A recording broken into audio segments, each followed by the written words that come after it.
گیا۔ اب دنیا کے اندر چاہے تم مارے جاؤ، چاہے تم کاٹے جاؤ، چاہے تمہیں ہندوستان کے اندر مارا کاٹا جائے، چاہے برما کے اندر تمہیں مارا کاٹا جائے، چاہے کشمیر کے اندر تمہارے اوپر ظلم کیا جائے، چاہے تمہاری عورتوں سے حجاب کو چھینا جائے، چاہے تمہارے عالموں کو سلاخوں کے پیچھے ڈالا جائے، فقط بریء من ذمۃ اللہ، اب تمہارے اوپر سے اللہ رب العالمین کا ذمہ اٹھا لیا گیا، ختم ہو گیا ہے۔ حشر میں پھر ملیں گے میرے دوستو،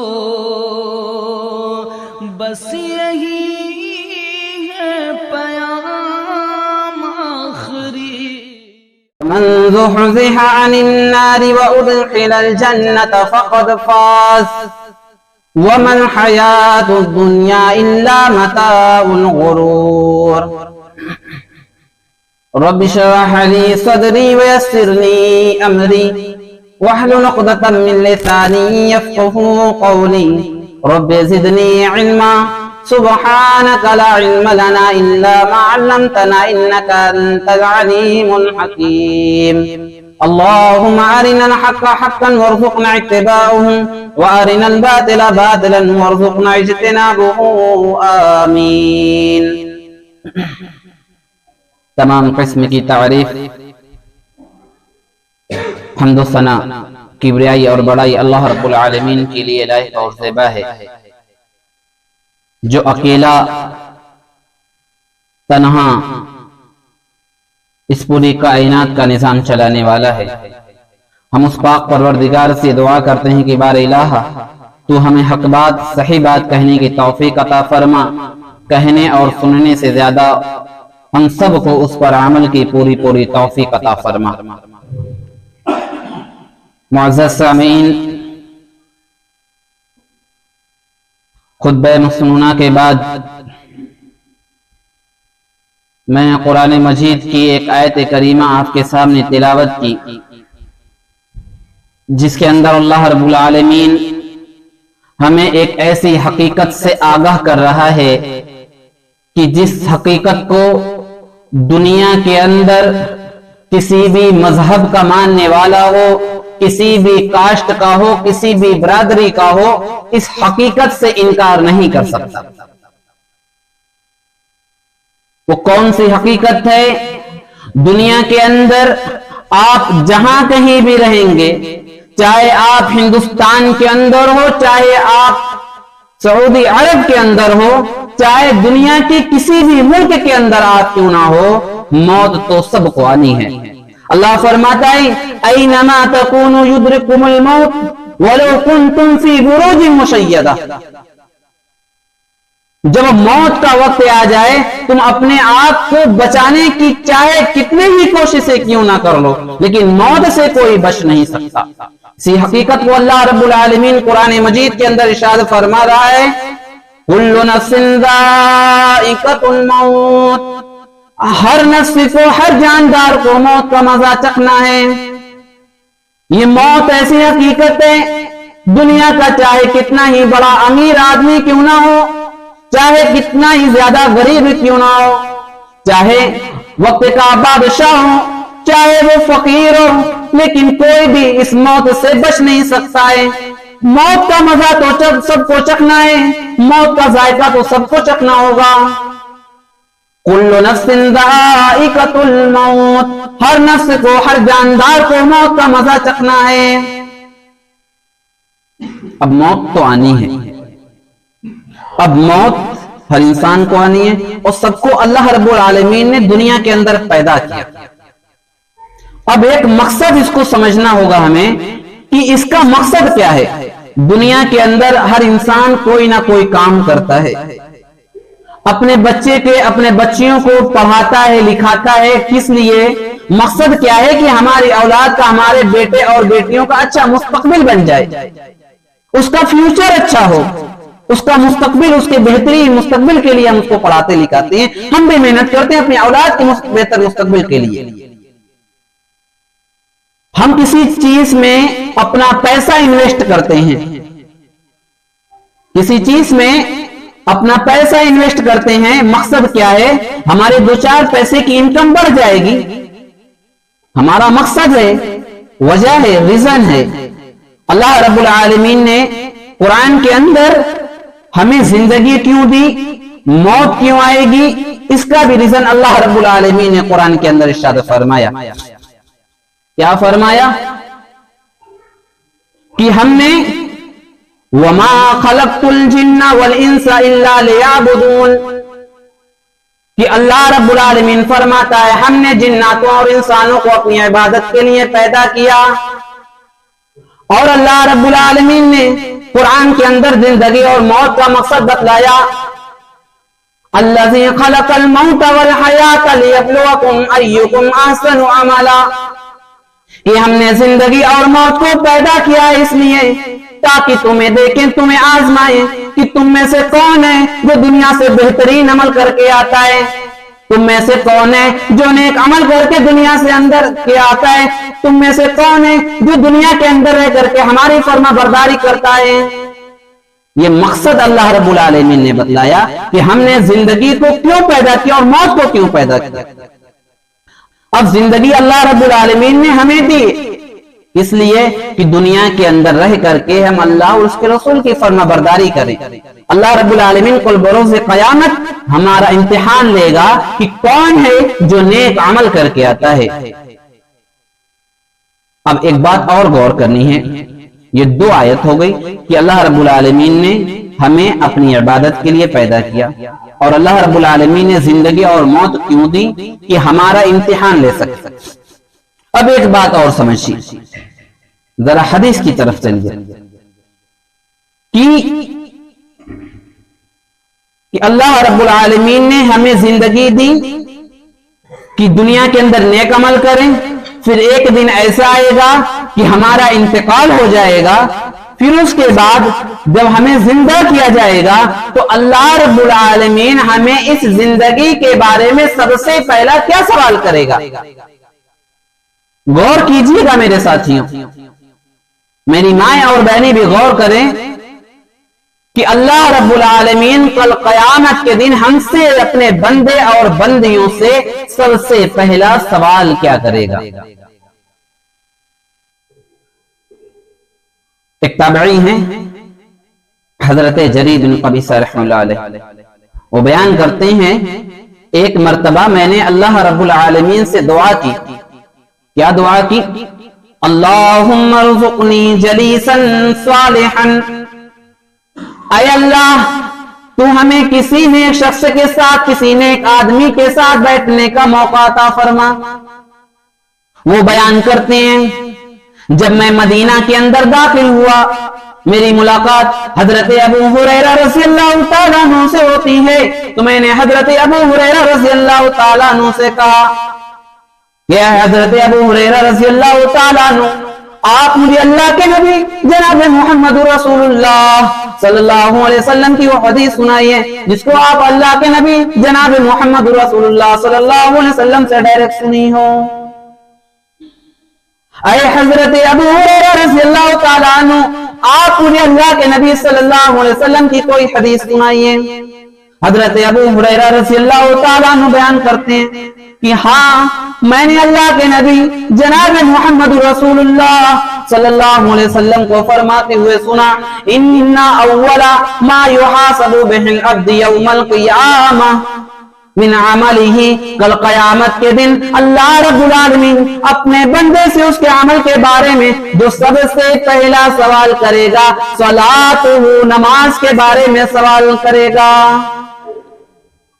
اللہ کے بندوں ذرا غور کرو، اللہ کے بندوں ذرا ان آیات پر، اس حدیث پر غور کرو کہ آیات کے اندر ہم نے یہ سمجھ لیا، ہمیں یہ معلوم پڑا کہ اللہ رب العالمین نے ہمیں دنیا کے اندر بھیجا تو ہمارا امتحان لینے کے لیے، کیونکہ یہ دنیا ہمارے لیے امتحان گاہ ہے، یہ دنیا ہمارے لیے ایگزامینیشن روم ہے. اس دنیا کے اندر جیسی تیاریاں کر کے ہم جائیں گے، کل قیامت کے دن ویسا ہمارا نام اعمال ہمارے ہاتھوں میں تھمایا جائے گا.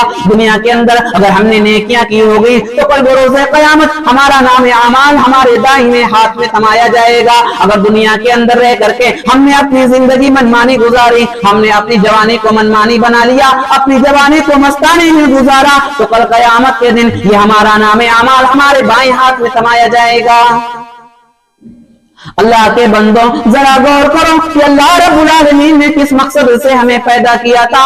اللہ رب العالمین نے ہمیں اسی مقصد سے پیدا کیا تاکہ ہم تمہیں دیکھیں, تمہیں آزمائیں, تمہارا امتحان لیں, تم میں سے کون ہے جو بہترین عمل کر کے آتا ہے. پھر دوسری آیت کریمہ کے اندر اللہ فرماتا ہے وَمَا خَلَقْتُ الْجِنَّ وَالْإِنسَ إِلَّا لِيَعْبُدُونَ, ہم نے جناتوں اور انسانوں کو اپنی عبادت کے لیے پیدا کیا. اور اگر ہم انسان ہونے کے باوجود اگر ہم اللہ کی عبادت نہ کریں, دنیاوی کام میں مشغول ہو جائیں, اپنی آخرت کی فکر کو بھلا بیٹھیں, تو ذرا سوچو اللہ کے بندوں ہم سے بڑا بے وقوف, ہم سے بڑا احمق کون ہوگا؟ غور کیجئے کہ اس دنیا کے اندر جس مقصد سے اللہ رب العالمین نے ہمیں بھیجا اسی مقصد کو ہاں انجام نہ دیں تو کل قیامت کے دن اللہ رب العالمین کو کیا جواب دیں گے؟ اور سب سے پہلا سوال نماز کے بارے میں کیا جائے گا؟ سب سے پہلا سوال نماز کے بارے میں ہوگا. اور اسی میں سب سے زیادہ مسلمان آج پیچھے ہیں. ہماری مسجدیں, محلے کی مسجدیں, جس محلے کے اندر 90% مسلمانوں کی آبادی ہو اور اس محلے کی مسجد عام نمازوں میں, ہر وقت کی نمازوں میں خالی ہو, پھر بھی ہم بڑے دھڑلے سے, بڑے دعوے سے کہتے ہیں کہ ہم مومن ہیں, ہم مسلمان ہیں. ہر فرقہ کا بندہ یہ کہتا ہے کہ ہم افضل ہیں, ہم جنتی ہیں. اللہ کے بندوں سوچو, جب نماز کو نہ پڑھو گے تو پھر کیسے اپنے آپ کو مسلمان ہونے کا دعویٰ کرتے ہیں؟ افسوس کی بات ہے آج اس جوانی ہیں. اللہ کے بندوں اس جوانی کو غنیمت جانو, کہیں ایسا نہ ہو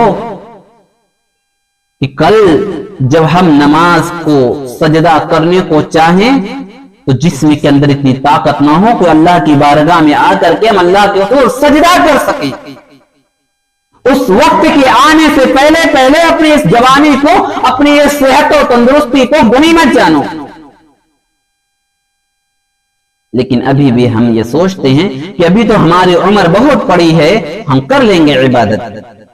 اللہ کے بندوں, یہ عبادت نماز ہمارے اوپر کب فرض ہو گئی؟ جب ہم 10 سال کے ہوئے, 12 سال کے ہوئے, ہم پر فرض ہو گئی یہ نماز. اور کس وقت تک؟ اس وقت تک جب تک کہ ہمیں موت نہ آ جائے. موت, جب تک موت نہ آ جائے تب تک ہمیں اللہ کی عبادت کرنی ہوگی. ایسا نہیں کہ موسمی ہم عبادت کریں, رمضان کا مہینہ آیا تو ہم عبادت کر لیے, گھروں میں کسی کی میت ہو گئی تو ہفتہ 10 دن 15 دن ہم نے نمازیں پڑھ لی.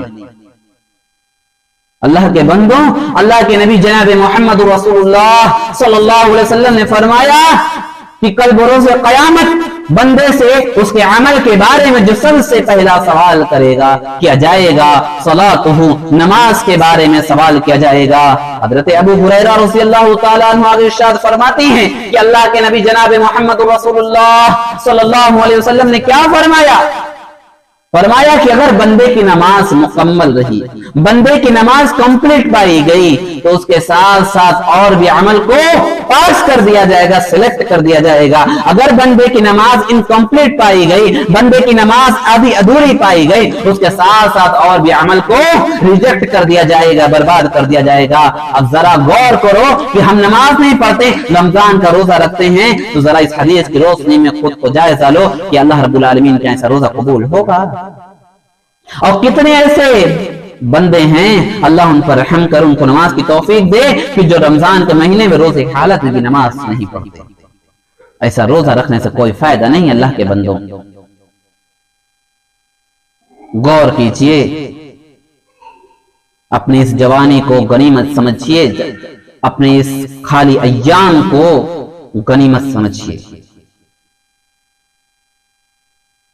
اللہ کے نبی جناب محمد رسول اللہ صلی اللہ علیہ وسلم نے کیا فرمایا کہ اگر بندے کی نماز مکمل پائی گئی تو اور بھی عمل کو قبول کیا جائے گا, مکمل نہیں پائی گئی تو اور بھی عمل کو برباد کر دیا جائے گا. صدقہ کیا جائے, ذکر اذکار کیا جائے, حج کیا جائے, زکوٰۃ دی جائے, کچھ بھی کیا جائے, اگر اللہ رب العالمین نے کل سب سے پہلے ہم سے اگر نماز کا سوال کیا, ہمارے نماز کے اعمال, ہماری لسٹ خالی پائی گئی, تو اللہ کے بندو اگر کہیں اور بھی اس کے ساتھ ساتھ اعمال کو ریجیکٹ کر دیا گیا تو کل اللہ کے رب العالمین کے ہمارا کیا بنے گا؟ ہمارا کیا بنے گا اللہ رب العالمین کے یہاں؟ ہم اپنے پروردگار کو کیا میں دکھائیں گے؟ اے اللہ، ہم نے دنیا کے اندر رہ کر کے تیری ہر نعمت کا استعمال کیا، اللہ رب العالمین نے ہم سے کیا مطالبہ کیا، کیا طلب کیا اللہ رب العالمین نے ہم سے؟ بس یہی نا کہ بندوں، پابندی سے دن بھر کے اندر 5 وقت کی نماز کو انجام دیا کرو۔ اس کے بدلے اللہ رب العالمین نے غور کرو کہ اللہ رب العالمین نے ہم پر کتنی نعمتیں کی ہے۔ یہ جو آکسیجن ہم لے رہے ہیں، یہ جو سانس لے رہے ہیں، اس کی قیمت ہم میں سے کسی کو اندازہ بھی ہے؟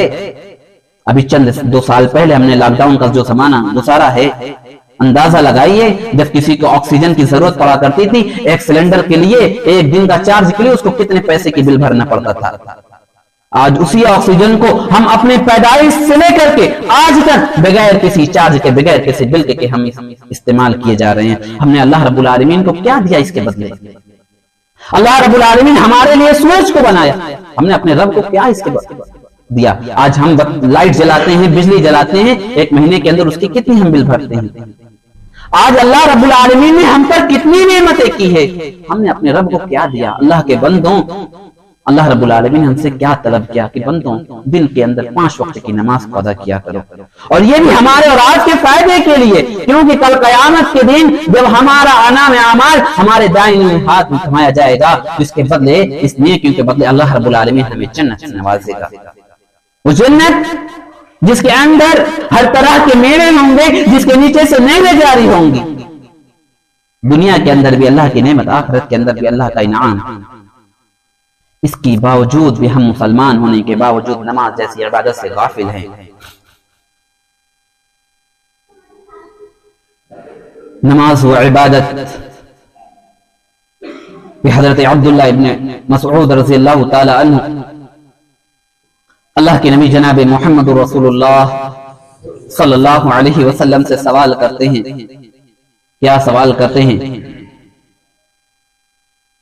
ای العمل احب الی اللہ عز وجل، اے اللہ کے نبی جناب محمد رسول اللہ صلی اللہ علیہ وسلم، اللہ رب العالمین کو سب سے زیادہ محبوب، سب سے زیادہ پسندیدہ کون سا عمل ہے؟ اے اللہ کے نبی جناب محمد رسول اللہ صلی اللہ علیہ وسلم، اللہ رب العالمین کو سب سے زیادہ پسندیدہ کون سا عمل ہے؟ اللہ کے نبی جناب محمد رسول اللہ صلی اللہ علیہ وسلم کیا جواب دیتے ہیں؟ الصلاۃ علی وقتہا، وقت پر نماز ادا کرنا، وقت پر نماز ادا کرنا، یہ اللہ رب العالمین کو اتنا زیادہ محبوب، اتنا زیادہ پسندیدہ ہے کہ اس سے بڑھ کر کوئی بھی عمل نہیں ہے۔ اللہ کے بندوں، یہ وہ عمل ہے اس میدان جنگ میں اللہ رب العالمین نے صحابہ کے اوپر نماز کو معاف نہیں کیا۔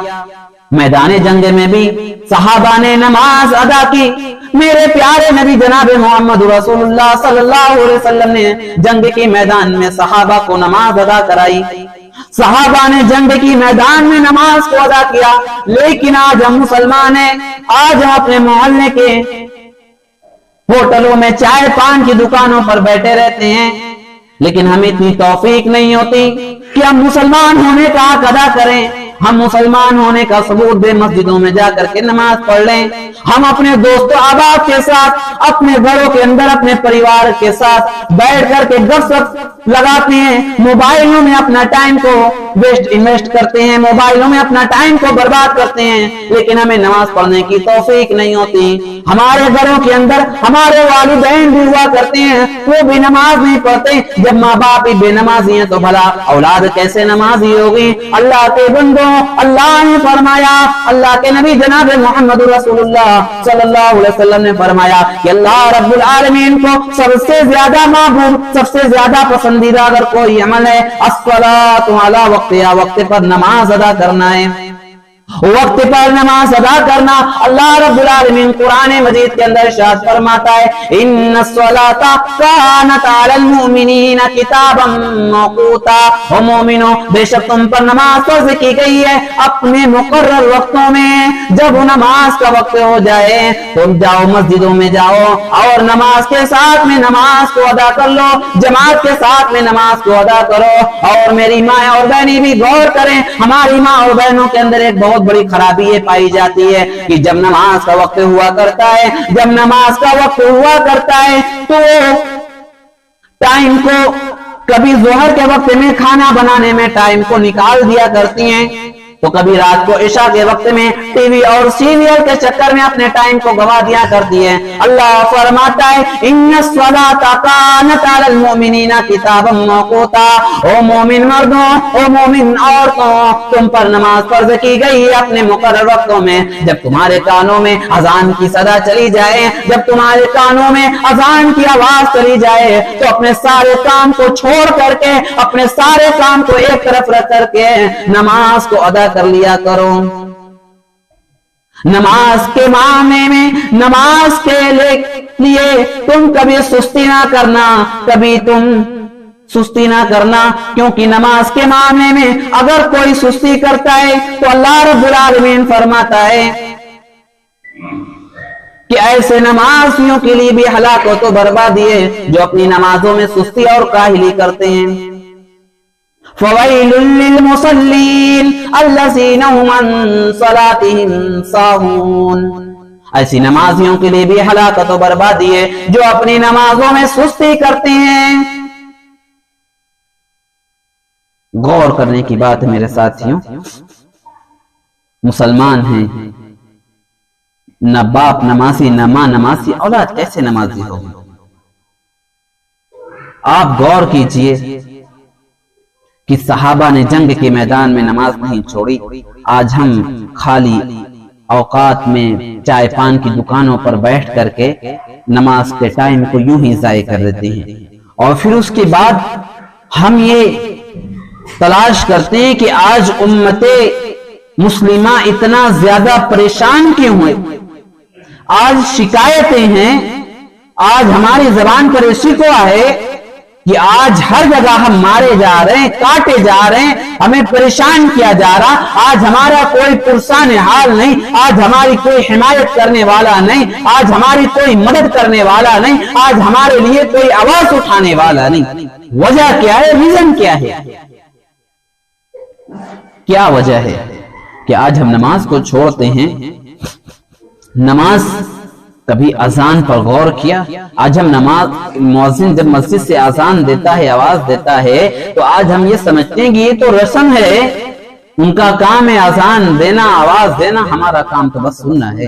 یہاں تک سے ہمیں جواب دینے کی بھی توفیق نہیں ہوتی کہ ہم 1-2 منٹ خاموش ہو کر کے اذان کا جواب دے سکیں, اور پھر بھی کہتے ہیں کہ ہم مسلمان ہیں. مؤذن کہتا ہے حی علی الصلاح, آؤ نماز کی طرف, آؤ نماز کی طرف. مؤذن کہتا ہے حی علی الفلاح, اگر کامیابی تلاش کرتے ہو تو آؤ کامیابی کی طرف, مسجد آؤ, آؤ کامیابی کی طرف. اور نماز کو چھوڑ کر کے, مسجد کو چھوڑ کر کے ہم اپنے آپ کو اپنے کارخانوں میں, اپنے دکانوں میں, اپنے گھروں کے اندر کامیابی کو تلاش کرتے ہیں. اللہ کے بندو بھلا کیسے کامیابی ملے گی؟ کیسے کامیابی ملے گی کہ جب ہم نے نماز کو چھوڑ دیا, جس کے بارے میں اللہ کے نبی جناب محمد رسول اللہ صلی اللہ علیہ وسلم نے حضرت بلال رضی اللہ تعالیٰ عنہ کو یہ الفاظ سکھلائے کہ اے بلال لوگوں کی آواز دو, حی علی الفلاح, آؤ کامیابی کی طرف, آؤ کامیابی کی طرف. نماز پڑھو, دنیا کی بھی کامیابی, انشاءاللہ آخرت کی بھی کامیابی. آج ہم سب کی شکایتیں ہیں کہ آج مسلمان پریشان, ہر جگہ مارا جا رہا, کاٹا جا رہا, ہمارا کوئی پرشان حال نہیں, ہمارا کوئی حمایت کرنے والا نہیں. اللہ کے نبی جناب محمد رسول اللہ صلی اللہ علیہ وسلم نے حضرت معاذ بن جبل رضی اللہ تعالیٰ عنہ کو 10 نصیحتیں کی, اور اس میں سے ایک نصیحت یہ بھی تھی کہ اے معاذ, فرض نماز قصدن جان بوجھ کر مت جوڑنا. من ترک صلاة مکتوبة متعمدا فقد بری من حرمت اللہ. کہ اے معاذ اگر کسی نے فرض نماز قصدن جان بوجھ کر چھوڑ دی فقد بریہ منہ ذمۃ اللہ، اب اس کے اوپر سے اللہ رب العالمین کا ذمہ ختم ہو گیا۔ اب دنیا کے اندر چاہے تم مارے جاؤ، چاہے تم کاٹے جاؤ، چاہے تمہیں ہندوستان کے اندر مارا کاٹا جائے، چاہے برما کے اندر تمہیں مارا کاٹا جائے، چاہے کشمیر کے اندر تمہارے اوپر ظلم کیا جائے، چاہے تمہاری عورتوں سے حجاب کو چھینا جائے، چاہے تمہارے عالموں کے سلاخوں کے پیچھے ڈالا جائے، فقط بریہ منہ ذمۃ اللہ، اب تمہارے اوپر سے اللہ رب العالمین کا ذمہ اٹھا لیا گیا، ختم ہو گیا ہے۔ نماز کو چھوڑ کر کے ہم کامیابی تلاش کرتے ہیں۔ اللہ کے بندوں نماز کے پابند ہو جاؤ، کہیں ایسا نہ ہو کہ آج جس ٹائم کا ہم انتظار کر رہے ہیں کہ ابھی تو بہت ٹائم ہے، پڑھ لیں گے ہم بڑھاپے میں نماز، کیا ہم نے نہیں سنا؟ کیا ہم نے سوشل میڈیا پر یا اخباروں میں ٹیلی ویژن کے ذریعے سے ہمیں خبر نہیں پڑتی کہ ابھی نوجوان بائک سے جا رہا تھا، ایکسیڈنٹ ہو گیا، اس کا انتقال ہو گیا، ابھی نوجوان تھا بخار آیا، اس کا بستر پہ 1-2 ہفتے کے اندر انتقال ہو گیا۔ ہم کس وقت کا انتظار کرتے ہیں کہ ابھی جوانی ہے، منمانی زندگی گزار لیں، انسان بڑھاپا آئے گا تو ہم عبادتیں کر لیں گے۔ وقت کا کب کس کا انتقال ہو جائے، کس حال میں ہو جائے، کس کو خبر ہے؟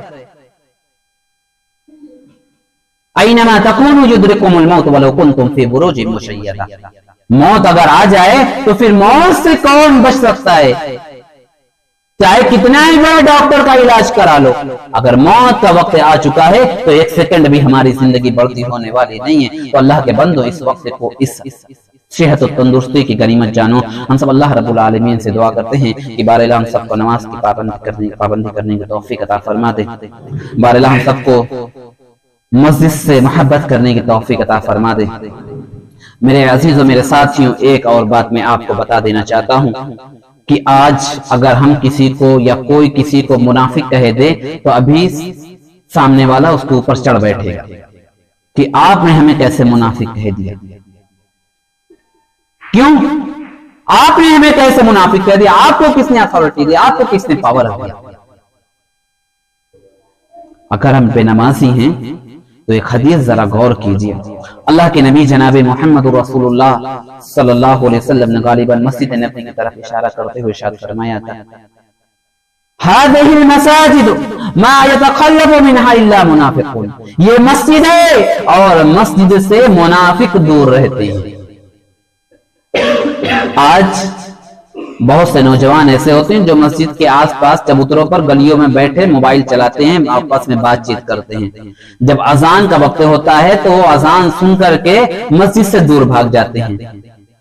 مسجد سے دور بھاگنا یہ مسلمان کی علامت نہیں، چاہے وہ اپنے آپ کو اہل حدیث کہنے والے ہوں، چاہے وہ اپنے آپ کو کسی بھی فرقے سے تعلق رکھنے والے ہوں، پہلے تو مسلمان ہیں، اور یہ مسلمان کی علامت نہیں کہ مسجد سے دور بھاگا جائے، اذان سن کر دور بھاگے مسلمان، یہ منافق کی علامت ہے، اور اذان کی آواز سن کر کے بھاگنا ہوا خارج کرتے ہوئے شیطان کا کام ہے، یہ مسلمان کا شیوا نہیں کہ اذان ہو تو مسلمان مسجد سے دور بھاگے۔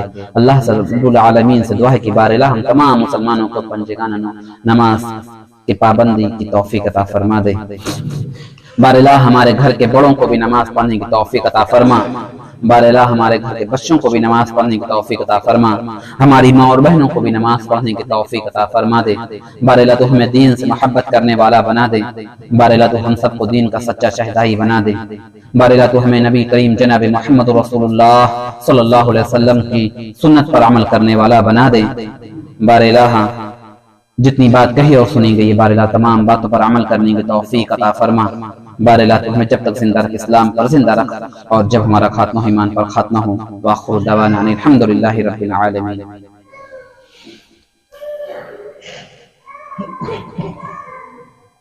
الحمد لله كفى وسلام على عباده الذين اصطفى، عما بعد أعوذ بالله السميع العليم من الشيطان الرجيم، بسم الله الرحمن الرحيم، إن الله وملائكته يصلون على النبي يا أيها الذين آمنوا صلوا عليه وسلموا تسليما، اللهم صل على محمد وعلى آل محمد كما صليت على إبراهيم وعلى آل إبراهيم إنك حميد مجيد، اللهم بارك على محمد وعلى آل محمد كما باركت على إبراهيم وعلى آل إبراهيم إنك حميد مجيد، ربنا آتنا في الدنيا حسنة وفي الآخرة حسنة وقنا عذاب النار. عباد الله رحمه الله، إن الله يأمركم بالعدل والإحسان وإيتاء ذي القربى وينهى عن الفحشاء والمنكر والبغي يعظكم لعلكم تذكرون. اذكروا الله يذكركم وادعوه يستجب لكم، ولذكر الله تعالى أعلى وأجل وأعظم وأكبر.